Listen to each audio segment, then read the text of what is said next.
నమస్కారం, నా పేరు జ్యోతి కృష్ణ. నేను యాపిల్ హాస్పిటల్ తణుకు నుంచి మాట్లాడుతున్నాను.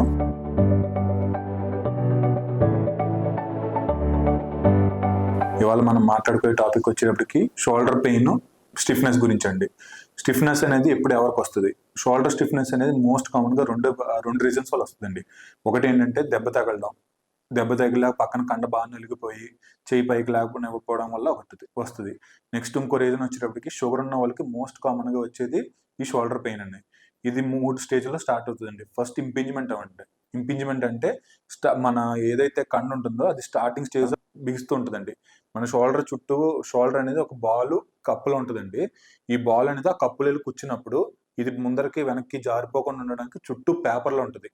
ఆ పేపర్ అనేది మనకి ఏంటంటే లూజ్గా ఫ్రీగా మూవ్మెంట్ ఉంటేనే మనకి ఎప్పుడు మన షోల్డర్ మూవ్మెంట్ కానీ ఏం పెయిన్ లేకుండా మూవ్మెంట్ ఉంటుంది.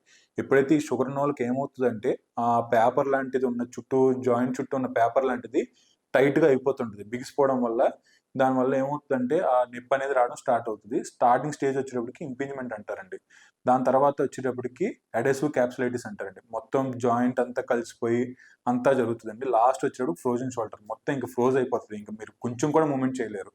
సో ఈ 3 స్టేజెస్లో ఉంటుందండి. స్టార్టింగ్ వచ్చేటప్పటికి నొప్పి, 2 వచ్చేటప్పటికి కొంచెం మన ఫుల్ రేంజ్ ఆఫ్ మూమెంట్స్ కాకుండా చెయ్యి ఎంత దూరం ఒక 90 degrees దాకా లేపడం వరకు అట్లా జరుగుతుంది. ఇంకా లాస్ట్ స్టేజ్ వచ్చేటప్పటికి ఫ్రోజన్ షోల్డర్, ఇంకా అసలు కొంచెం కూడా కదలనివ్వదండి. ఇది మనకు వచ్చేటప్పటికి షోల్డర్ పెయిన్లో నెక్స్ట్ వచ్చే మోస్ట్ కామన్ కంప్లైంట్స్ అనేవి షోల్డర్ ఎత్తలేకపోతున్నాం, భుజం బిగిసిపోతుంది అని వచ్చే కంప్లైంట్స్ అండి. దీని ట్రీట్మెంట్ ఏంటి? దీనికి వచ్చేటప్పటికి 2 ట్రీట్మెంట్స్ ఉంటాయండి మెయిన్గా. ఫస్ట్ ఫిజియోథెరపీ ఎప్పుడు పనిచేస్తుంది? Starting stages, first stage adhesive capsulitis ఉన్నప్పుడే మనకి ఈ ఫిజియోథెరపీ అనేది పనిచేస్తుంది. ఈ లాస్ట్ స్టేజ్ ఉంటుంది చూడండి, ఫ్రోజన్ షోల్డర్ అనేది, దానికి ఎంత ఫిజియోథెరపీ చేయించుకున్నా ఆ కండ అనేది రిలీజ్ అవ్వదు. ఫిజియోథెరపీ అనేది ఒక రేంజ్ ఆఫ్ మూమెంట్స్ మనం మూమెంట్ చేస్తేనే తప్ప అది పనిచేయదు. అట్లాంటిది ఎప్పుడైతే మూమెంట్ అనేది లేదో మీరు ఎంత ఫిజియోథెరపీ ఇచ్చినా సరే అది పనిచేయదు. సో నెక్స్ట్ వచ్చేటప్పటికి ఫైనల్ స్టేజ్ ఫ్రోజన్ షోల్డర్లో ఏం చేసుకుంటాం?